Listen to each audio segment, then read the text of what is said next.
mula lamang sa mga lumang materyales ang binigyan ng parangal sa South Korea. Ang astig na robot at ang astig nitong inventor sa ulat ni TJ Manoto. Inventor, Ito si JR. JR ang tawag sa kanya dahil siya ay isang Daddy, yung janitor ko. robot. Kaya niyang magwalis habang tumatakbo. Magpagpag ng alikabok gamit ang magnetic duster. Nagsasalita. At maghain ng pagkain.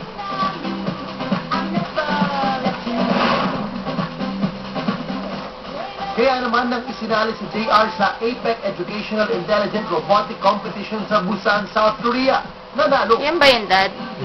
Kaya tuwang-tuwa inventor niya mula sa Novaliches High School makapunta doon. Unang-una, nung ilabas namin ito dun sa Korea, exhibit pala kayo Oo, sa ano. mga Koreano dun. Kasi siya lang yung first, siya lang yung robot na humanoid alert ng kanyang feature. Yung ibang robots po, gawa po sila lahat sa Lego. Parang ikaw ang nag-invento, Dad, ah. Binibili po ng robotic kit. Pagkabuhay nga kita niyan. Nila.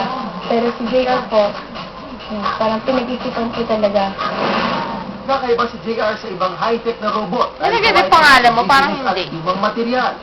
Ang ulo niya ay gawa sa coconut shell na nilagyan ng ilaw. Ang katawan ay yari sa plastic na paso na nagamit na sa garden ng eskwelahan. Pero ngayon, pininturahan pa ng bandila ng Pilipinas.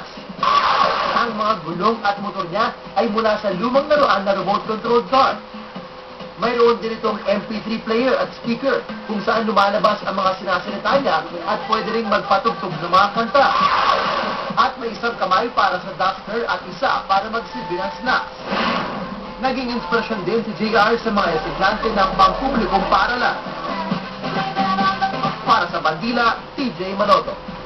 You know, At nagdana naman po ang isang araw ng pagbabalik. ano, stop.